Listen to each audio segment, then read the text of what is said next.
meet you. Jason, nice to meet you. I'm Dan Hart. Nice to meet you. Hi. Nice to meet you. Hi, Dan Harding. Nice to meet you. Dan Harding. Nice to meet you.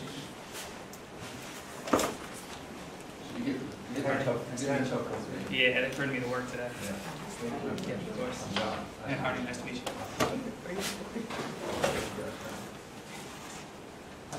Dan Harding. Nice to meet you. Hey, I'm Brian. Good to see you again. Good to see you. Yeah. Thank you. Debbie?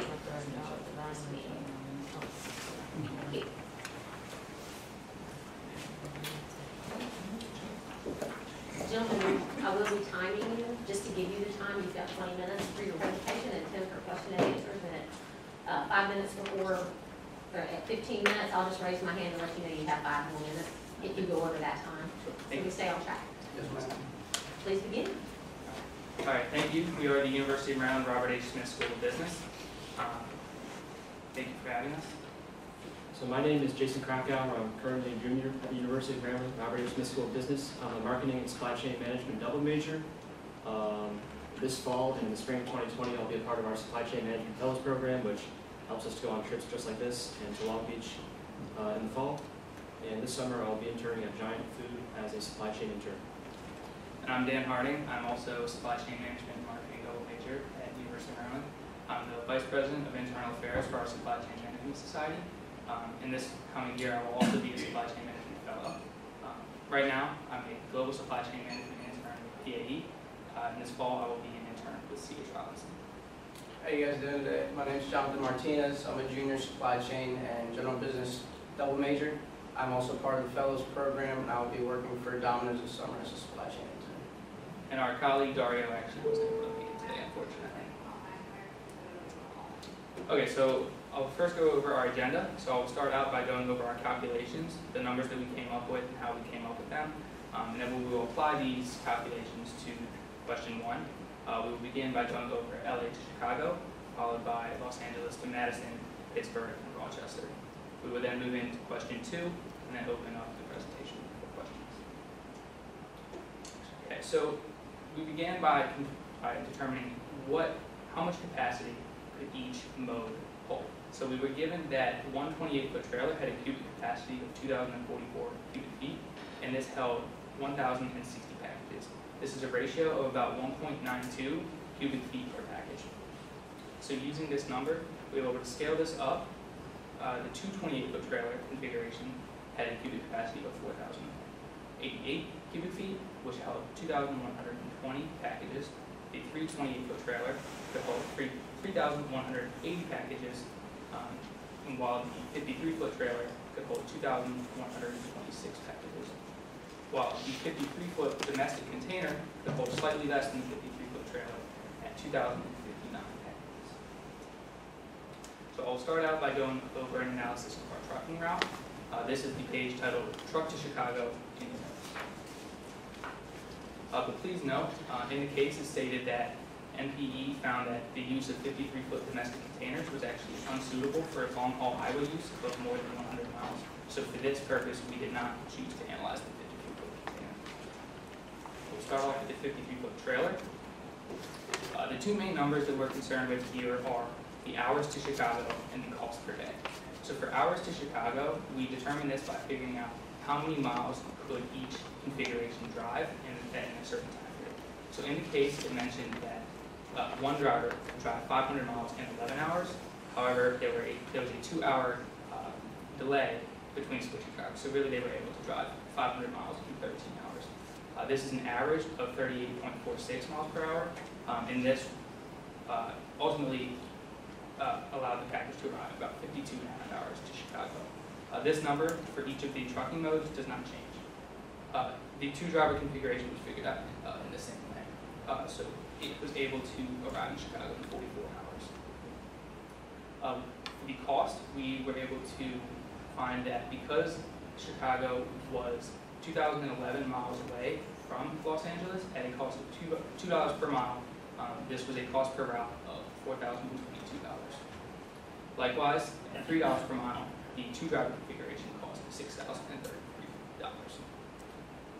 Given the number that we came up with in our configuration capacity slide, we were able to determine that 4 routes per day were needed for this configuration at a total cost per day of $16,088 for the one driver and $24,132 for the two driver.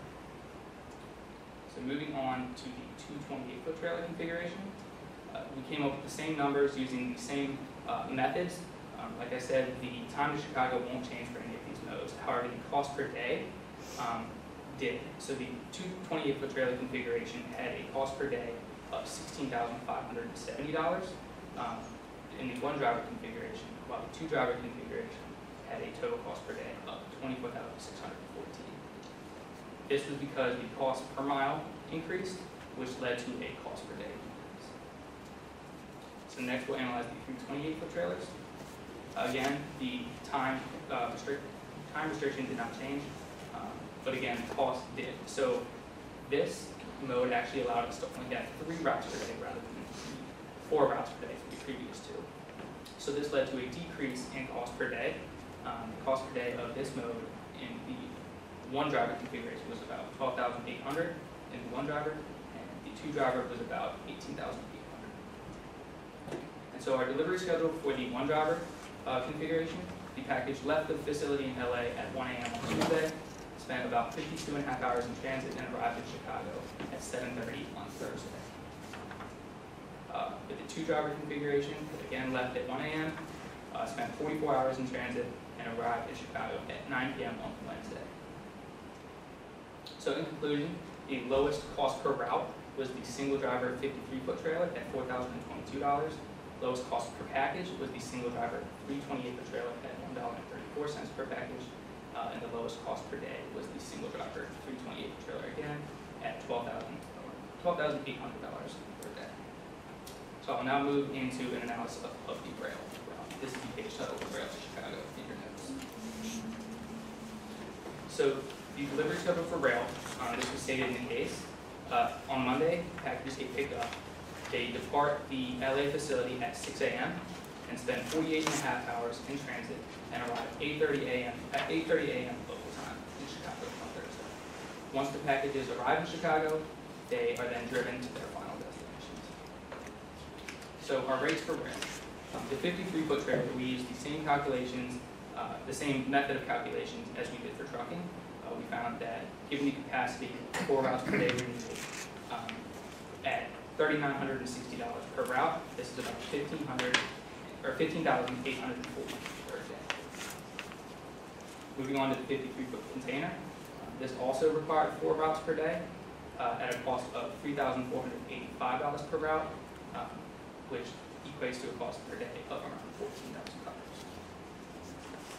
The rates for the 28-foot trailer were a lot higher because they had a smaller capacity. So this meant that because they had to take 8 routes per day, that cost per day was a lot higher, even though the cost per route was lower. So the cost per day was our highest at $22,000. So in conclusion, this just kind of wraps everything up. The 53-foot trailer had the lowest cost per day at the 53-foot container had the lowest cost per day at $13,940.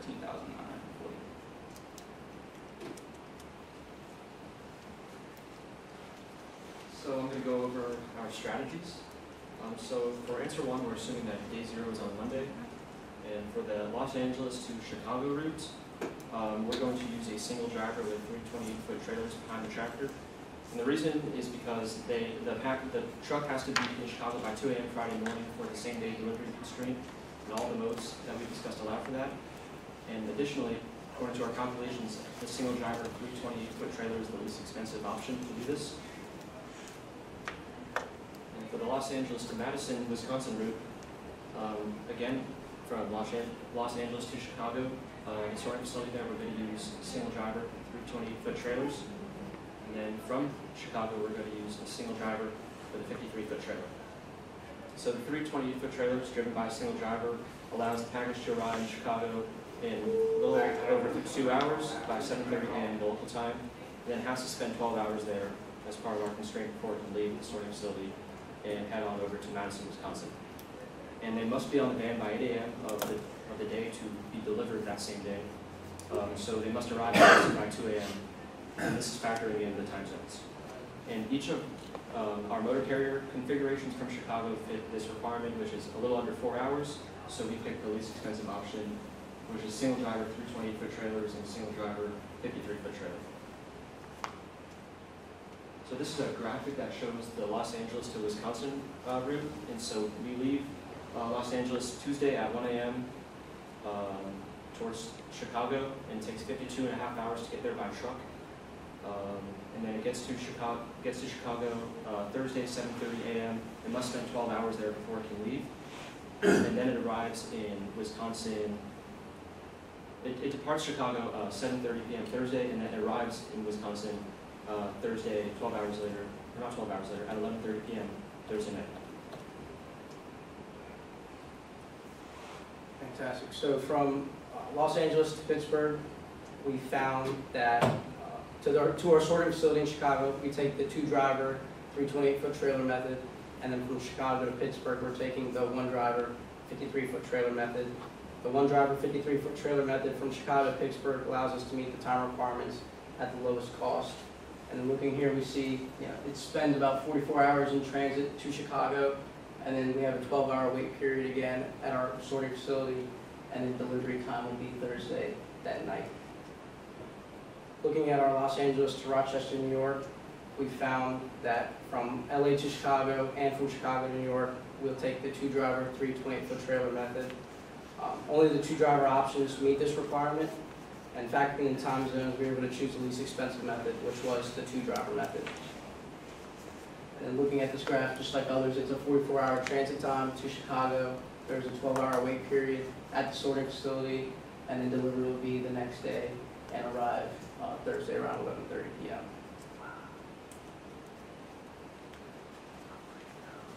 So just to summarize, from LA to Chicago, we chose to use the single driver driving 328-foot trailers. From LA to Wisconsin, we chose to break this down from Los Angeles to Chicago, which for that, we again chose the single driver driving 328-foot trailers. However, from Chicago to Wisconsin, we then chose a single driver driving a 53-foot trailer.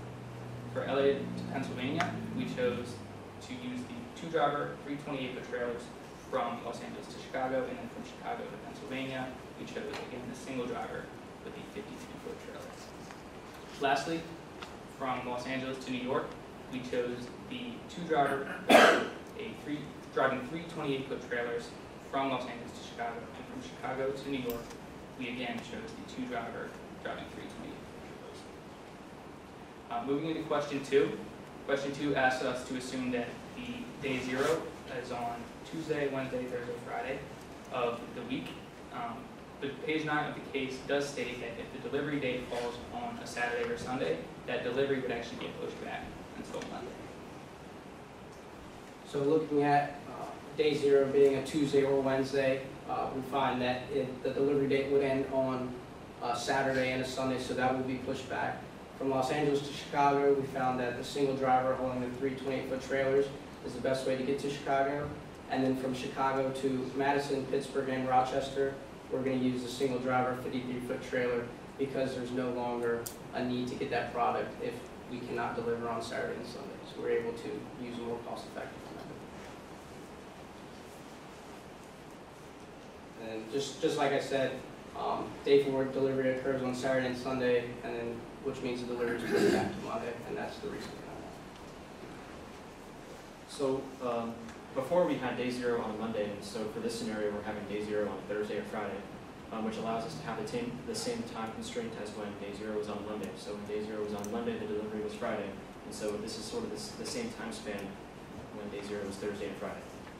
So when day 0 was Thursday or Friday, we can actually use the same equipment strategy as we did for when day 0 was Monday, because it is the same time constraint. With that, thank you very much for listening to our presentation, and we would welcome any questions.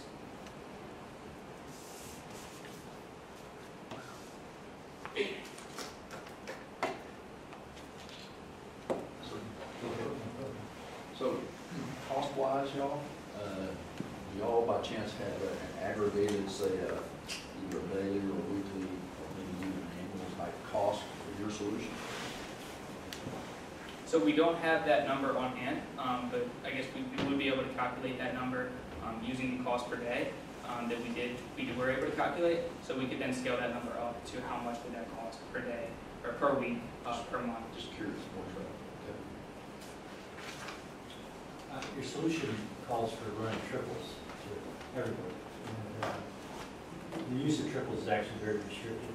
It's, there's a toll road in Indiana, Ohio. There's some of the western states around the middle of nowhere. But other than that, you can't run triples. So your solution actually, in reality, would not be feasible because it's not legal. Right, and we considered that, but given the information in the case, it did not tell us when we were able to use triples and when we weren't able to. So in reality, there are restrictions to using those, but using the information in the case, we found that because it offered such a cost benefit compared to the other methods, that's why we went ahead and chose that method. When y'all ran trip or pups to Chicago and then ran 53 beyond, I think there was a couple of solutions that included that. Did y'all in your cost take into consideration the transloading costs that would be incurred going, taking the freight out of the 28s and putting them in a 53-foot van? Right, so there, in the case it did state that there were, I think it was about 5 cents per package, but given that each of our modes that we calculated, they would have to switch at least once. So we kind of just inferred that, or incurred that cost into the total, because we didn't think it would really change the total cost per day that much, because each package would have to go through that regardless.